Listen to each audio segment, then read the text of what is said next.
Hi everyone, welcome along to the first video for the channel. I've put an introductory video up already, but this is the first video that's going to have actual content in it relating to the social sciences. So as I said, it's the first real proper video that I've put up, so please be patient. I'm still kind of getting to grips with everything. I'm not used to shooting videos and putting them up for like the world to see. So hopefully it'll get better over time, but it might take me a little while to get there. The channel is going to cover content from the social sciences, and the main kind of spin on this is that rather than it just being about like topics from the social sciences, so like sociological theories, social psychology, things like that, they can be a little bit dry sometimes when you're studying them. And they can be a little bit challenging. Some people say that the sociological theories can be quite hard to kind of learn and get to grips with. So I'm hoping that by relating them to like contemporary kind of issues in politics, that it makes it a little bit more relatable and a little bit more interesting, and ultimately makes it a little bit easier to understand. I'm kind of making the assumption that when I'm doing this video that people don't know an awful lot about the social sciences. Obviously you may have like studied it in the past and have a better handle on it, but I need to kind of start somewhere that gives like most people the chance to follow along. Before I go into the topics I'm covering today, it's quite a normal question to ask what's the point of studying the social sciences. So my main answer to that would be there's a lot of issues in life that you have to come to a position on. Probably the most recent and relevant one's Brexit. And that's a really complex issue. And unfortunately, I think a lot of people came to their decision on that just based on what some friends said, or what they read in the paper, or what they'd heard family members saying. So I would say that like for deciding on issues like Brexit and like what political parties to follow, who to vote for, the social sciences gives you a better position to come at that from. Really helps you to kind of think about the different factors involved and make a better decision on it, a more informed decision, rather than just having to kind of decide who else to trust and like whether the newspapers are telling you the right things or not. It allows you to kind of really scrutinise things yourself and come to a position on them. So today I'm going to look at the sociological theories. There's several sociological theories. I'm going to look at the kind of main ones that are covered in educational settings and that are probably covered mostly on YouTube as well. So these will be like functionalism, conflict theory. Conflict theory kind of covers feminism and Marxism, and also going to look at symbolic interactionism. So it's going to be a really basic introduction to these theories. There are huge topics that you could spend an awful lot of time on. I think I actually seen a video on YouTube years ago on symbolic interactionism, and the person had uploaded about 50 or 100 like 2-hour videos. So they'd put an awful lot up on that, but I'm hoping that by the end of this video you'll have a good basic understanding of what sociological theories are, what some of the theories individually are, and be able to kind of relate them to the politics that we look at in society just now. So as mentioned, I'll relate that to like some of the political parties in the UK, and try and just kind of think some of the theories kind of resonate more with certain political parties. I'll let you kind of make your own mind up about that. One other thing to say, one advantage of being on the channel is that in an educational setting I obviously try and keep my political opinion out of it, and why I don't want to force that on anyone. I can be a little bit more open because I'm remaining anonymous and I'm not putting my face next to the video or anything like that as well. So I can give a bit more of my honest opinion. I would say though, like, I really don't want to particularly sway anyone. I'd just like people to weigh up the evidence subjectively, and I think there's some logical conclusions that you come to when you do that.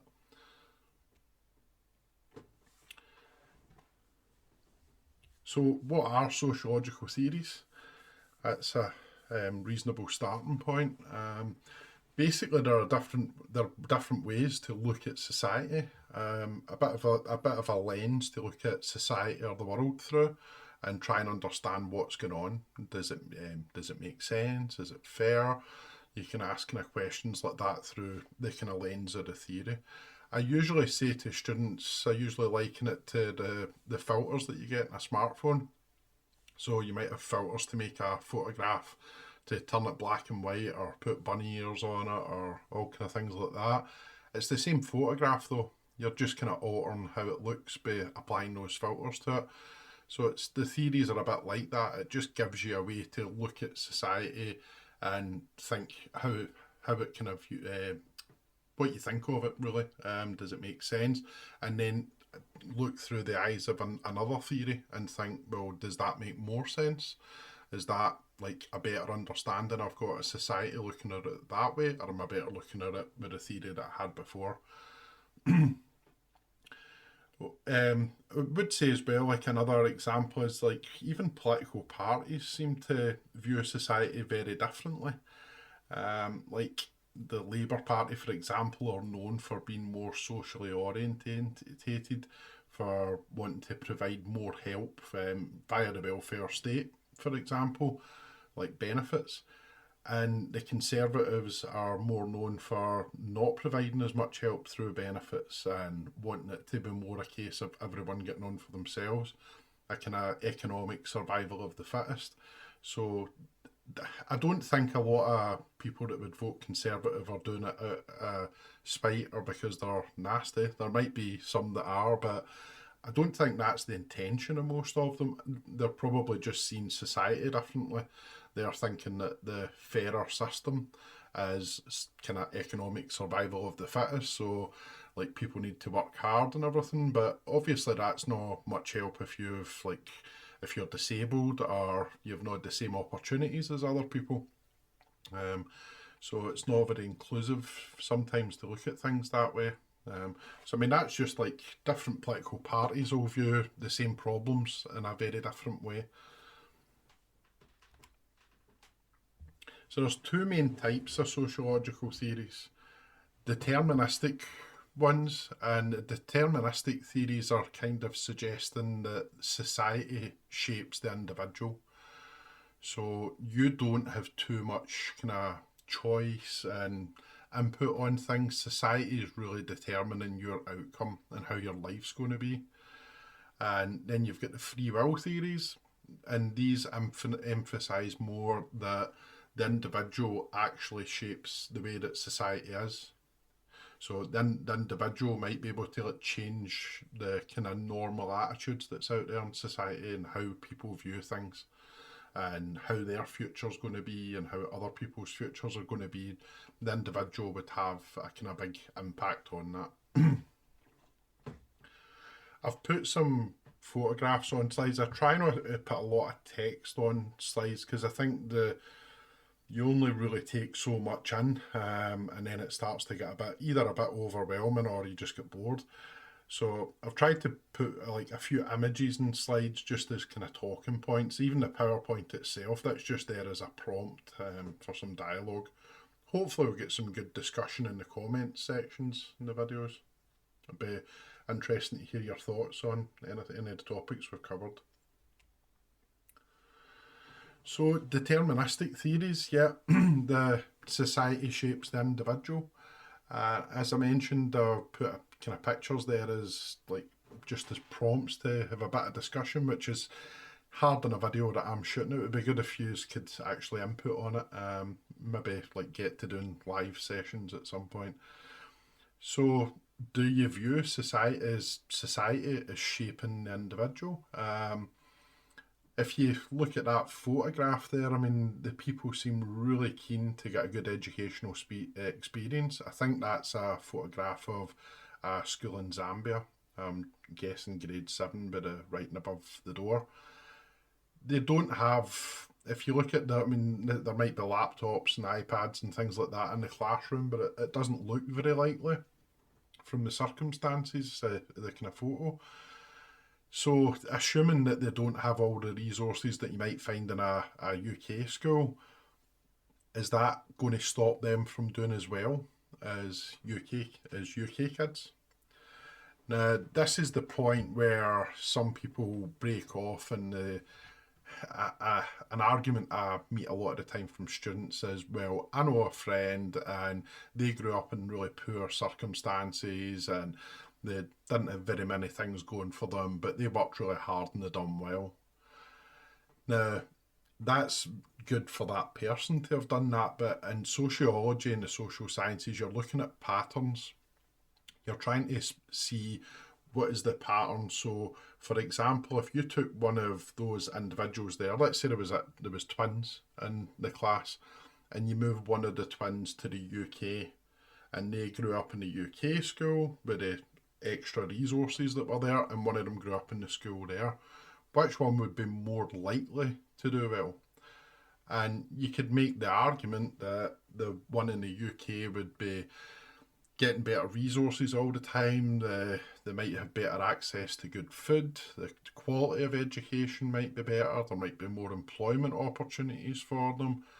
So while the child that's in the Zambia classroom could definitely do excellent, and you'd really want them to keep trying and pushing for that, it's going to be harder for them than it would be for the child in the UK school.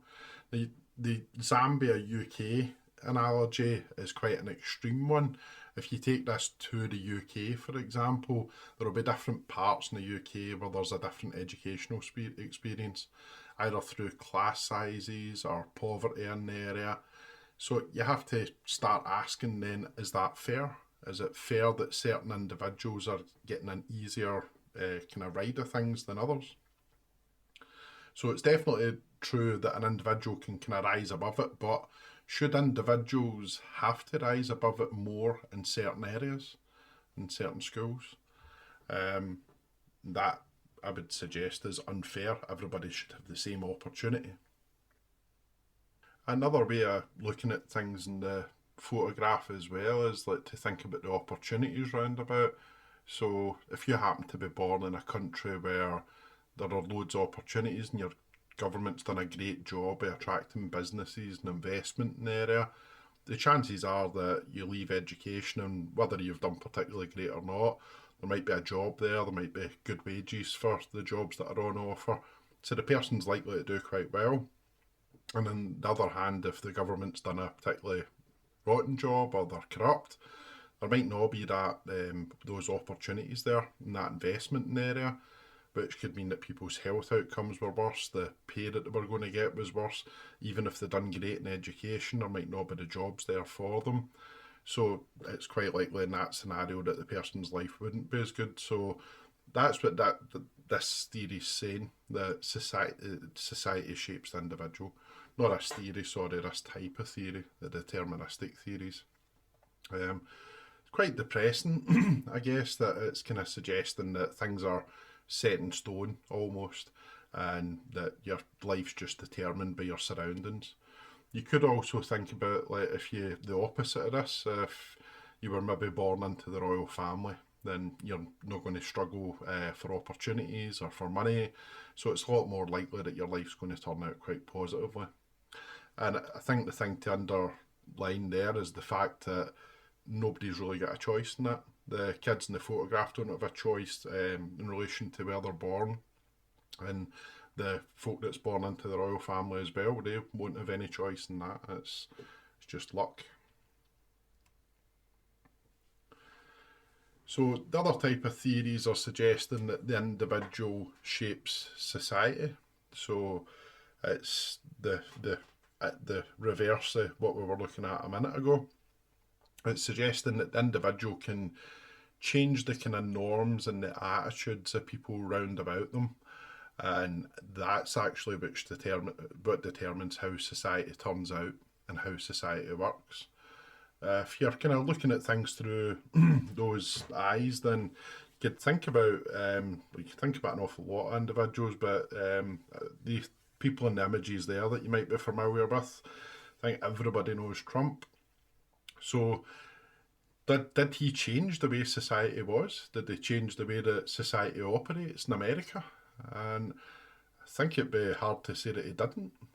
Whether you were a Trump fan or not, he had such a huge influence, and you did hear in the media a lot of his stuff getting repeated all the time as well. It was a lot of divisive rhetoric, and you did hear that getting repeated a lot, and you could say a lot of the same about Boris Johnson too. So a lot of things like it's the will of the people that seem quite divisive and get Brexit done. And he was brought in, that was the one thing that he was really brought in to do, was to get Brexit done, which I don't think anyone properly understands what the Brexit's supposed to be. Everybody had a different idea of what Brexit meant. But he just kept repeating that slogan that didn't really have any substance behind it. And it seemed to, well, it did work. It fired up his base of supporters, and he got enough backing, and he's still in power, even although he's like handling a coronavirus has been heavily criticised as well. He's still in power, and he's got some type of Brexit, which my personal opinion is there's a whole host of problems to come, which have been masked an awful lot by the coronavirus pandemic. So I think that's stuff that's going to be playing out in the future politics. The individual in the middle is like maybe the kind of opposite example of it, Marcus Rashford. He's come in for a lot of stick because of the penalty that he missed in the final of the Euros against Italy. But he should be coming in for an awful lot of praise. Never mind racist abuse that he was getting. He stepped in when the government's not been prepared to feed children who are hungry during a pandemic, and put enough pressure onto Boris Johnson to get the kind of party's stance changed on providing free school meals to children during the holidays. So that wasn't something he had to do. You couldn't even say that he was trying to raise his own profile through doing that. It seemed to be something that he wanted to do personally because of his values. I mean, he got a lot of stick as well, and he was kind of siding against the Conservative Party then. A lot of people support the Conservative Party, so he was putting himself out there a bit to do that. So I think he deserves an awful lot of praise for that. So I think you could definitely argue that these three individuals have shaped the society round about them and made a difference. If you think about the UK, how different would the UK be if we didn't have Boris Johnson and a populist government in? That kind of, you could argue that that manifested itself in the violence that was seen at Wembley in the after the final of the Euros. There was a lot of behaviour that's been condemned in the media, and a lot of racist abuse as well. And you could argue that a lot of the rhetoric from Boris Johnson and Priti Patel have made that more acceptable. So they've had quite a negative impact on that way. So definitely those three individuals have shaped society. Is that how society works though? It's probably a bit simple to say that that's all that's involved in society. It's just individuals shaping it, but definitely the individuals seem to have a big influence on it. But that's what free will theories mean. They think that the individuals get more control over things. On a personal level as well, they would argue that you can make a difference and you can kind of go places and do things in life, even if you're born into like more challenging circumstances. Maybe there's not a good education system. Maybe you've came from a chaotic background in relation to your family and you've not very good influences there. Now, this theory is still suggesting that the individual can kind of knuckle down and still do well, and they can overcome challenges and everything, which I would say is good, and it provides a little bit of hope in the sense that it helps if you're born into a kind of more challenging environment, it gives hope that you can still do well. Yeah, it's not deterministic like the other theories that we were looking at, but at the same time, it can be a lot harder. If you've came from a background with worse influences, kind of tighter finances and less opportunities around about you, it's going to make things much harder for you than it would for someone that's got all those things going for them. So I think that's kind of where you'll hear maybe heard the term a level playing field, and that would obviously be an ideal if everyone had the same equality of opportunity and the same chance to get on in life. So there's two types of perspectives that I've put there. I'll explain why I put perspectives in a minute. But that's the two types there that we spoke about. So under deterministic, we've got conflict theory. Conflict theory covers Marxism and feminism. They're both types of conflict theory. And functionalism, which is more a kind of harmonious theory. I'll explain that a wee bit more in a bit. And then you've got the free will perspectives, symbolic interactionism. Sometimes that falls under, it's a type of social action theory, if you wanted to know the terms for it. The reason I put perspectives there is like, the kind of theory suggests that that's how things work.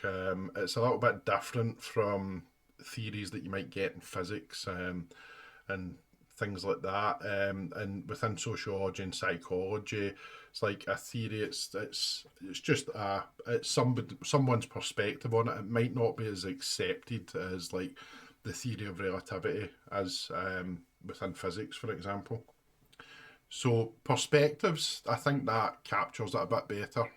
Perspectives is just kind of suggesting that it's more of like a way of looking at things, but it's not like something that there's consensus on.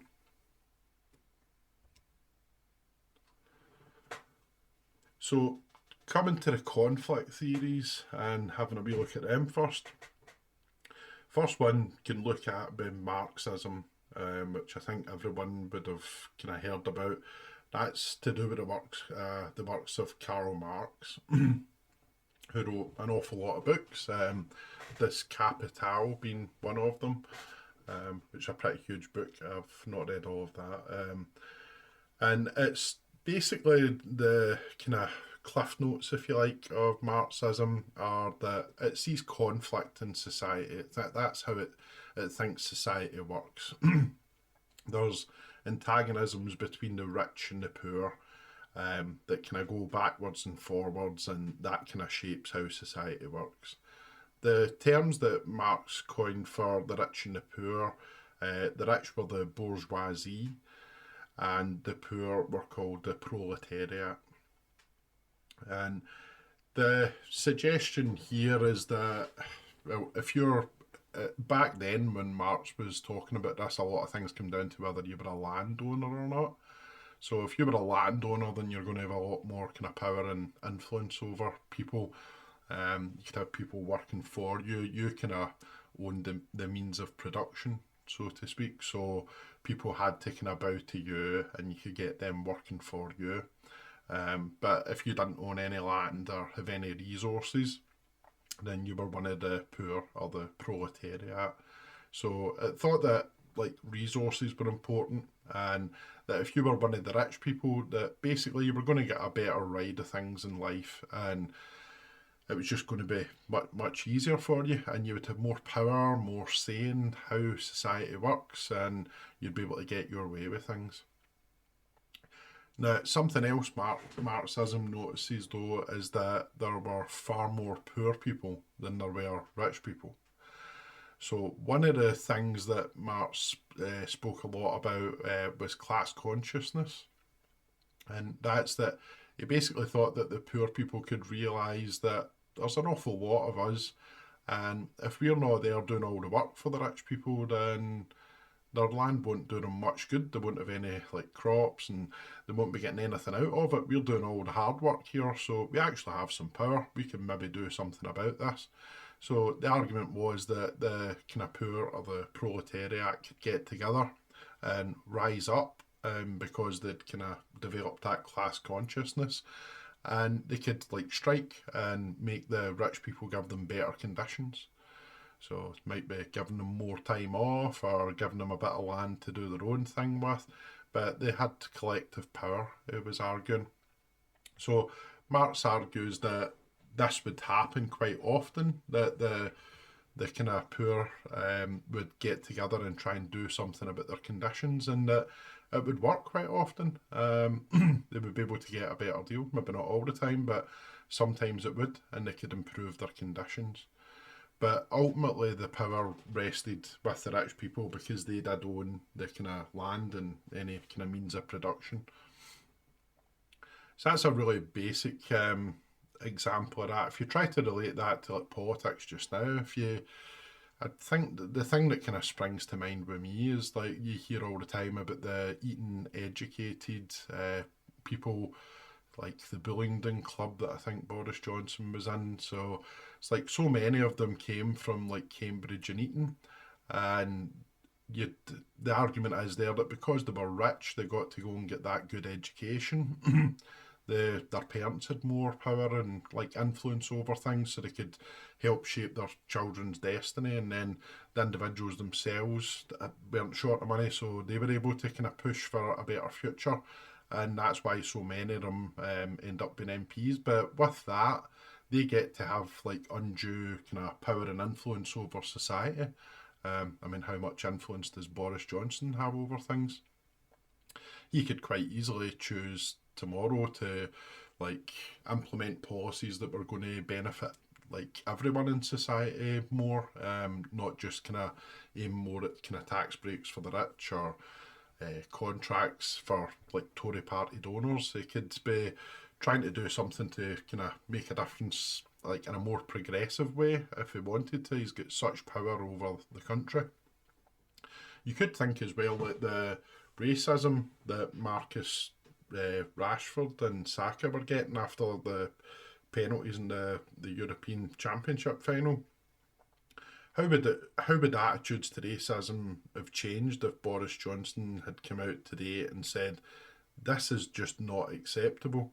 If anyone's involved in racism like that, then we're going to like push in every way we can to throw the full force of the law behind it and try to get the people imprisoned. That would send such a strong message that it could make quite a big difference across society, but it's kind of tends to be, I wouldn't say the opposite of that comes out, but it's not that strong, clear message.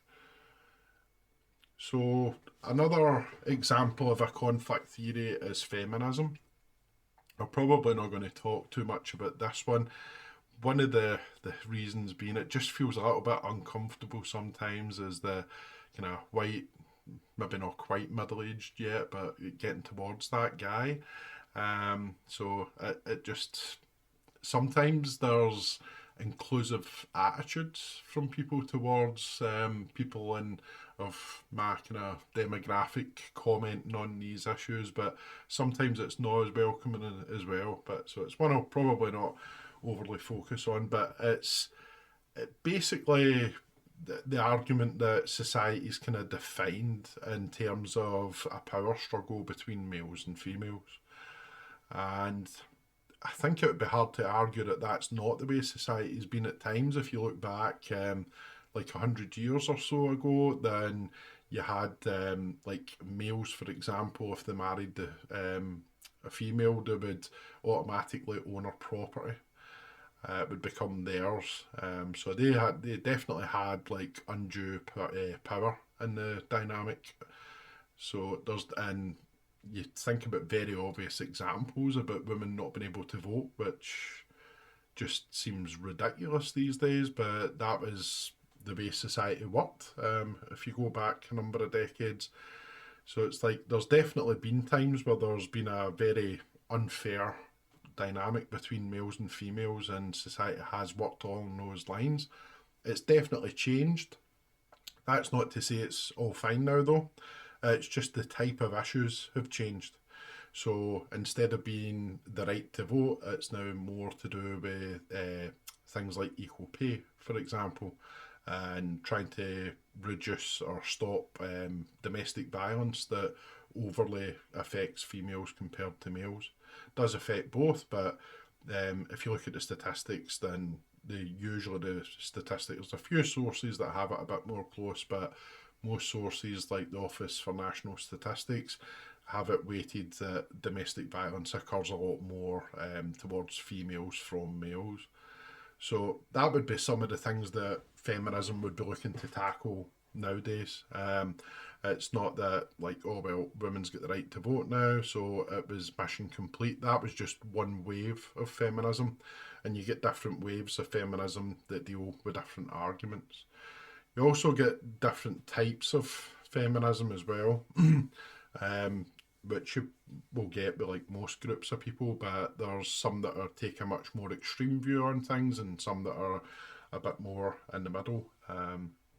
So it's a topic that I could delve into a lot more at some point. I don't know, though it's a bit of a hot potato sometimes for myself to comment on. So it's like I just try to put the kind of facts out there and let people come to their own conclusion. I feel it's far too easy to put my foot in it with something. So yeah, these perspectives, Marxism and feminism, they're both seeing society in terms of conflict and struggle. There's a lot of fighting and like power dynamics going on there, and that's how they see things working. So another deterministic theory that's not a conflict type theory is functionalism.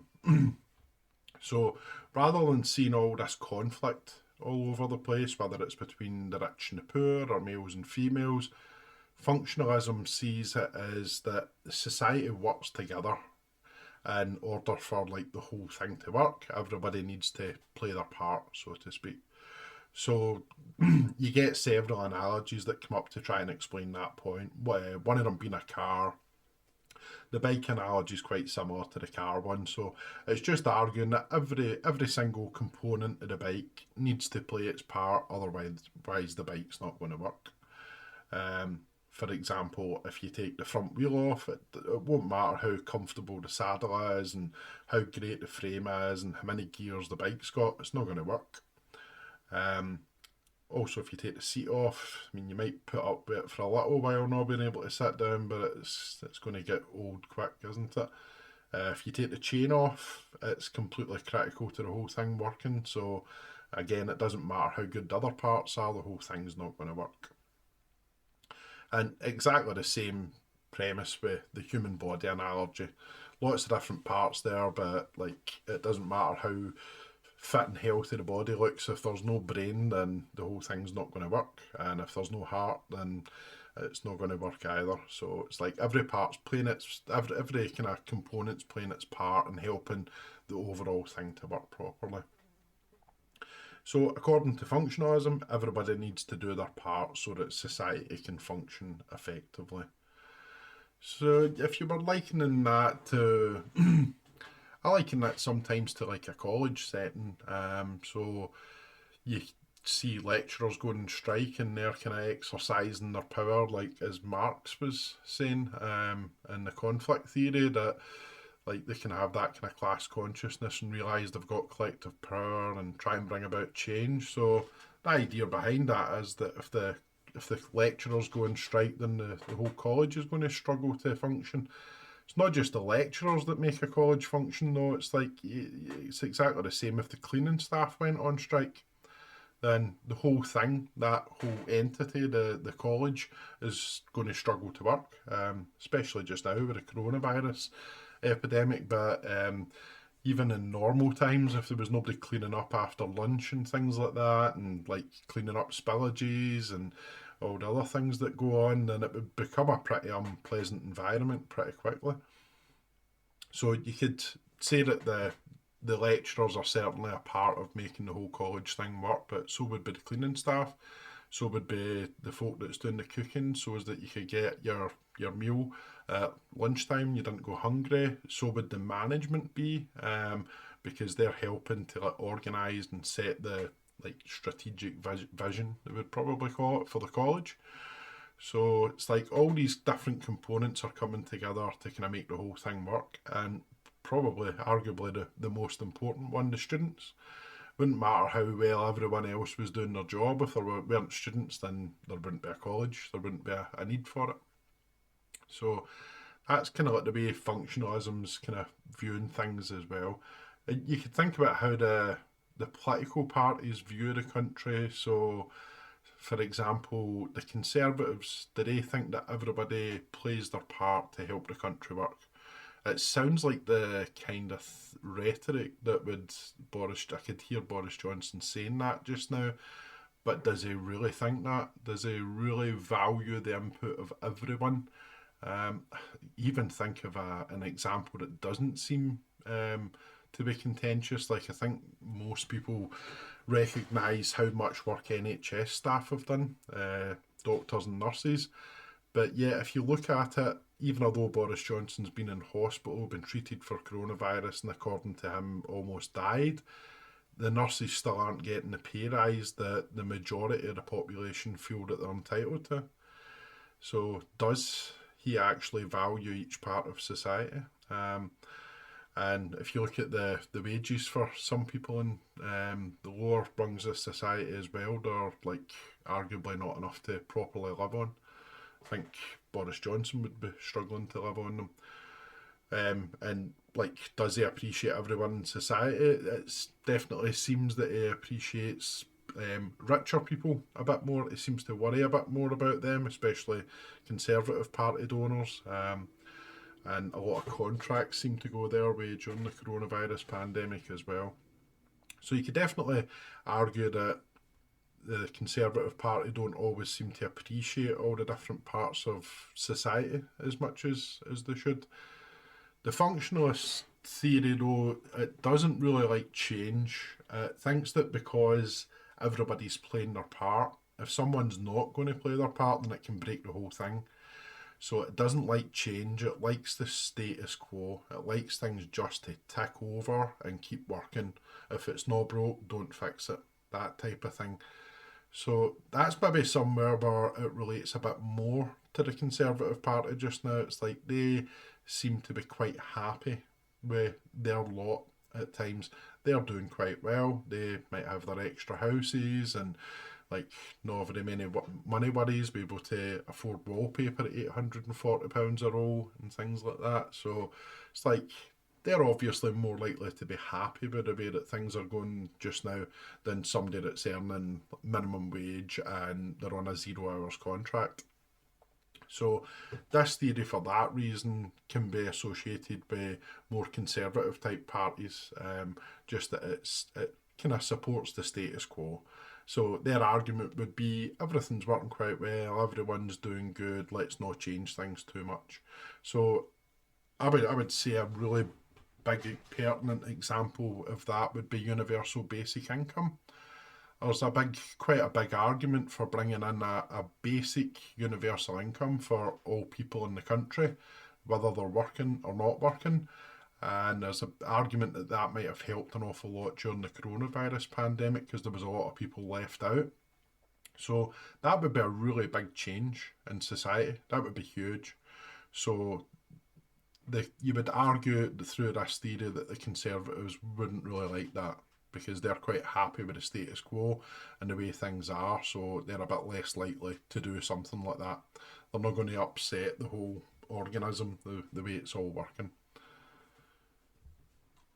So if you expect really huge progressive change, then it might not particularly be coming through conservative type parties.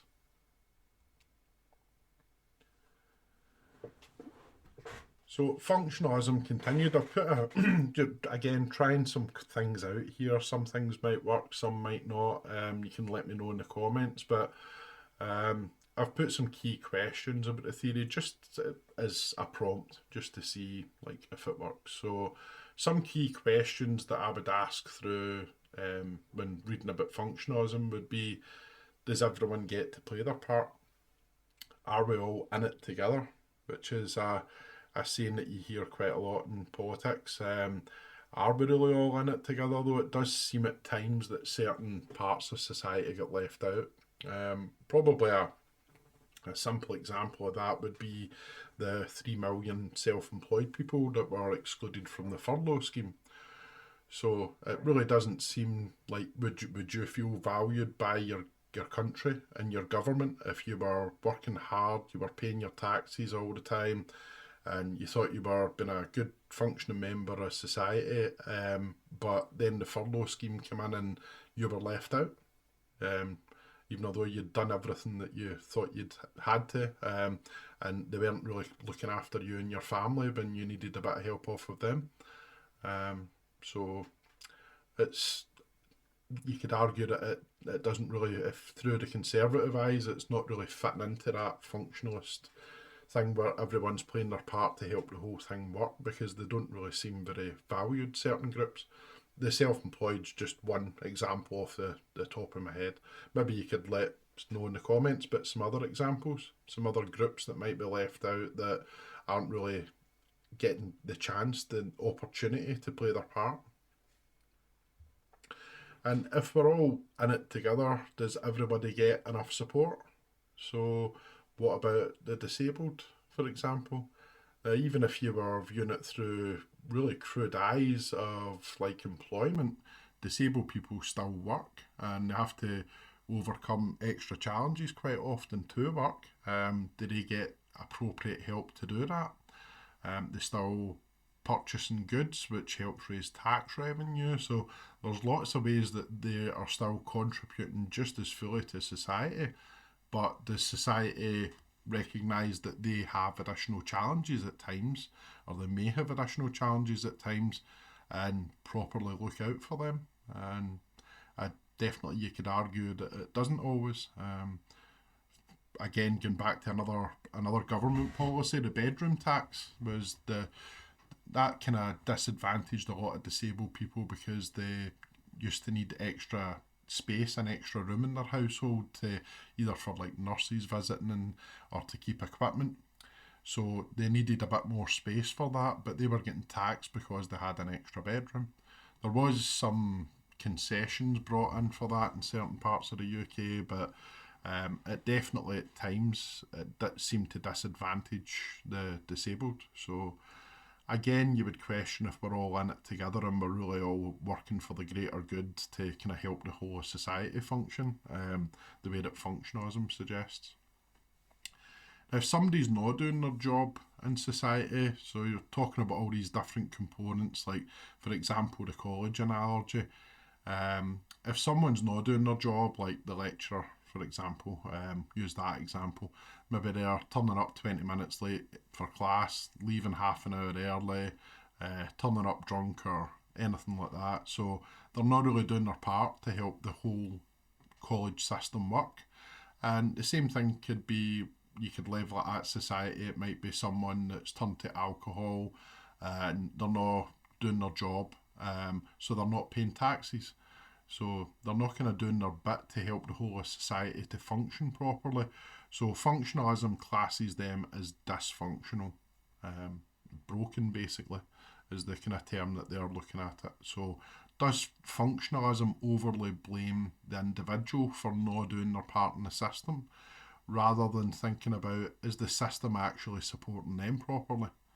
So somebody might be turning to alcohol because there's not enough support for them. Maybe they had a mental health issue and there was a lack of funding in that area, and it would just have took somebody to like be there and support and offer counselling to the individual, and they might have like been able to do more positive, not turn to alcohol and keep on at their job. So you could argue that society's failed the individual there. But this theory would suggest a bit more kind of knee-jerkly that the individual had failed society because they hadn't done their part to make the whole thing work.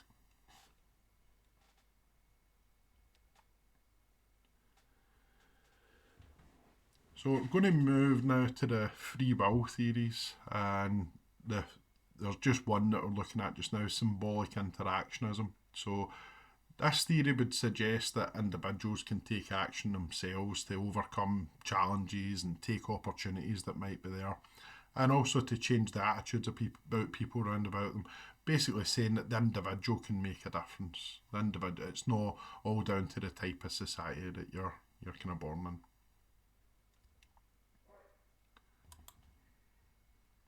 So a few, the symbolic interaction theory, I mentioned at the start of the video. Actually, I've seen ones on YouTube that go into hundreds of hours explaining this. There's a few different components, main kind of key features, if you like, of the theory that I would go through, but I'm not going to do that just now. I'm going to go into that in separate videos if anyone's interested and anybody's watching. But just to kind of try and give you some basics of the theory, then one of the arguments is that symbols matter in life. It might be physical symbols, like for example a red traffic light. Now, if we see a red traffic light, then it means stop in this country. It's quite clear. But if you're in America, for example, the red traffic light, as far as I know, I've drove there, so hopefully I wasn't driving wrong. But as far as I know, the red light there means stop, although you can still turn left if it's safe to do so. So that's not what it means in the UK. It just means stop in the UK. If you turn left in a red traffic light and there's a police car there, they're probably going to stop you and might give you a ticket for it. So it's like, how can that be? It's the same thing. It's a red light in both places. So that's what this theory suggests, that it's symbols that kind of matter, but we attach the meaning to the symbols. And then we all agree to interact with it. So if you got everyone to agree tomorrow that a red light meant that we should all go and a green light meant that we should stop, I don't think it would work. But if you got everyone to agree to it, then technically it could work, because the symbol itself didn't actually mean anything. It was just the meaning that we put onto it. A bit like the numbers as well. Like, number 4 means like one less digit than you've got in your hand, and number 5 means like all the digits in your hand. You could easily switch that and mean that 4 meant 5 and 5 meant 4. And if you always interacted with it that way, it would work. It would work in some level at least. So the symbols, though, aren't all like physical things like that. The symbols that symbolic interactionism is talking about can be probably like the way that we view racism would be a good example again. So if Boris Johnson had came out, as we mentioned earlier in the video, and taken the knee at the start of the Downing Street briefing today, and said that he was showing support with England players, and that anyone that's like dishing out racist abuse on Twitter would be like facing jail time, that would send a pretty clear message to the country that, right, where racism's not acceptable. But at the moment, you could argue that because of the way politics have been and society's been a bit more fractured and divided, you could argue that, I think the statistics would back this up, that there's been a bit more a bit of an increase in racist incidents in the last little while. So you're talking about like what people agree is like what's acceptable in society in relation to racism. So it's like Boris Johnson could have came out and the symbol would have been taking the knee. He would have been shown through that racism isn't acceptable. So the symbol could be something tangible like a red light, or it could be an action, or it could even be like the norms and the attitudes and how things are viewed in society. So yeah, symbols is a huge thing in symbolic interactionism, and they could be tangible things or it could be more abstract things. One thing I would say though, it's like in an individual level, symbolic interactionism, as I've mentioned, really does suggest that even if you're born in challenging circumstances, because it's a free will theory, it's emphasising that your action and your attitude could overcome a lot of the challenges in front of you. So does the theory provide hope to individuals? I would say that there is definitely more hope to individuals within it, because it means that your circumstances are less determined and less set in stone. It's like even if you've came from a challenging background, you can still work hard and succeed and do well. Just think you have to make sure that politicians don't abuse that by twisting the narrative to say that, well, people could just push to do well. Like they're being lazy, for example. So that kind of argument that people are being lazy because one person that was disadvantaged done really well, that absolves the politicians of all responsibility. They don't need to introduce like good policies, create investment in the area, provide opportunities for people. It takes that away from them. It's all down to the individual then. And as we kind of spoke about earlier, is that fair? I would say not. When you think about individuals from certain areas are going to get less opportunity than individuals from other areas, or individuals born in different circumstances, possibly with a disability or from a different ethnic background. And if you look at the statistics, they might find it harder to get the same level of opportunities as other people. So that's just not fair. So you'd hope that politicians don't abuse that, providing hope for individuals' part. Because it's quite easy for them just to try and shift the focus from themselves. Some overall questions to do with the video. You could let me know like your thoughts on this in the comments section. So which theory do you think most neatly fits with the current government? Probably need to focus a little bit more on like the Labour government as well, and other parties. I'm conscious of the fact I've spoke a bit more about the Conservatives, and I don't have a positive view of the Conservative government. My view is very negative of them, but I feel that I've came to that position through weighing up a lot of the policies and how they've done with their policies. It's not like I feel that I have a tribal allegiance to a certain party and that I have to criticise the Conservatives. If they brought in policies which were much more progressive and were working and helping everyone in society, I'd be prepared to turn round and say that's good and give them a chance. I think it's just about everyone in society getting the best outcome, and like thinking about the collective good. So if I thought any party was doing that, then I would give them credit for it. But I think there's a few kind of inherent flaws in the way that a lot of Conservatives approach politics, if you're thinking about it from an angle of tackling poverty and providing opportunities for people. So yeah, you could say what theory you feel fits a bit mostly with the government. You could make an argument for several of the theories. I won't go into it too much to now, just to kind of see what some of your responses might be. One thing I would say as well, the question at the bottom there, is one of the theories correct? I would say definitely not. It's more just as we go back to the example of it, their lenses to look out and view society, and like hopefully that highlights problems and it gives you another way of looking at things and allows you to develop a position on certain things. But I really wouldn't say that any one of them was correct. They're just like different tools, if you like, different theoretical tools that you can take out and come at the problem from different angles and kind of try and make sense of it. Question in the middle there, do you identify with any of the theories?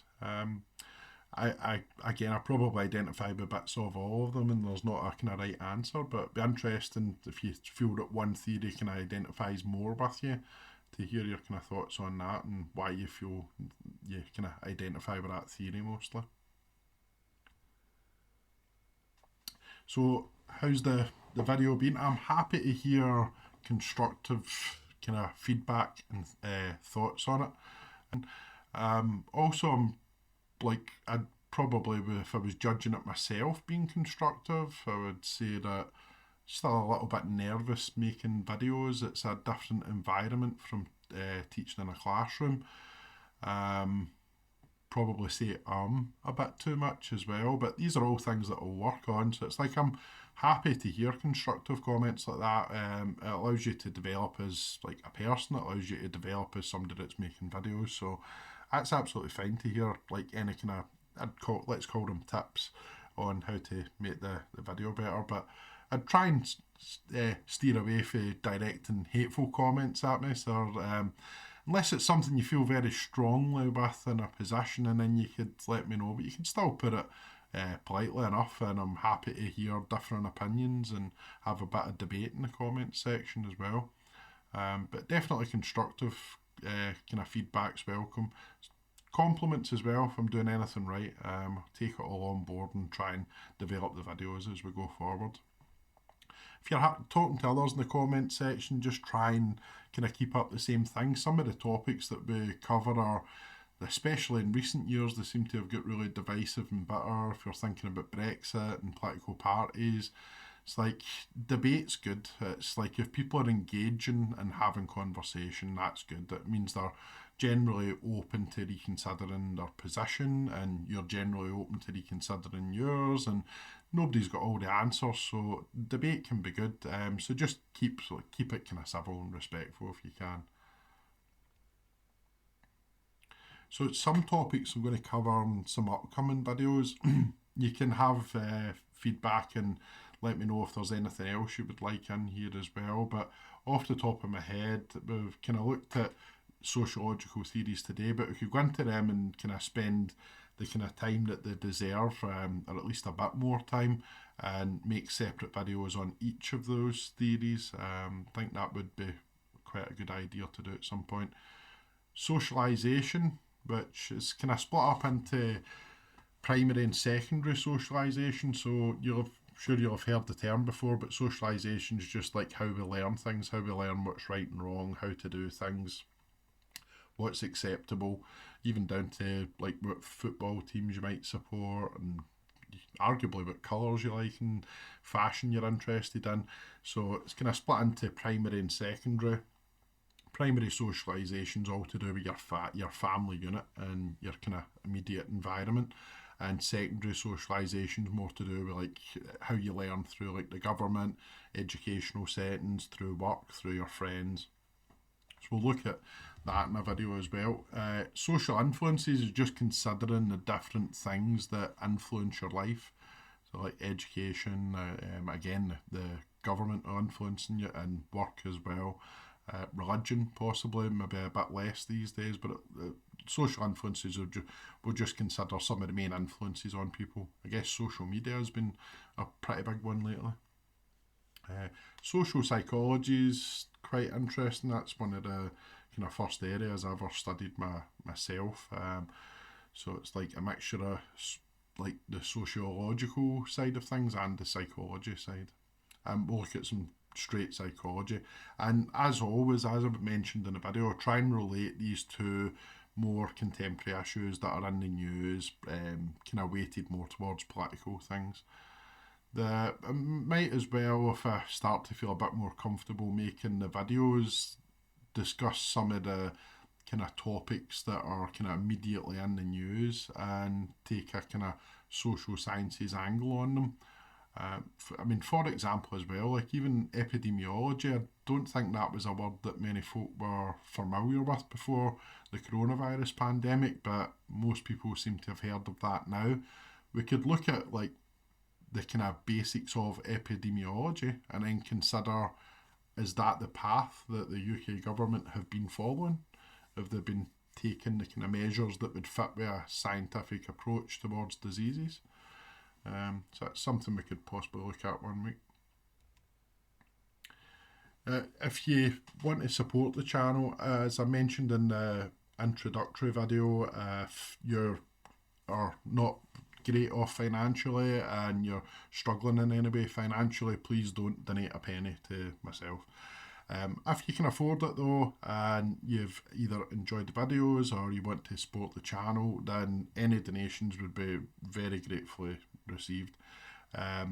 It's good to get a bit of recognition if you're putting effort into making the content. If people are in a position to make a donation, then that'd be great.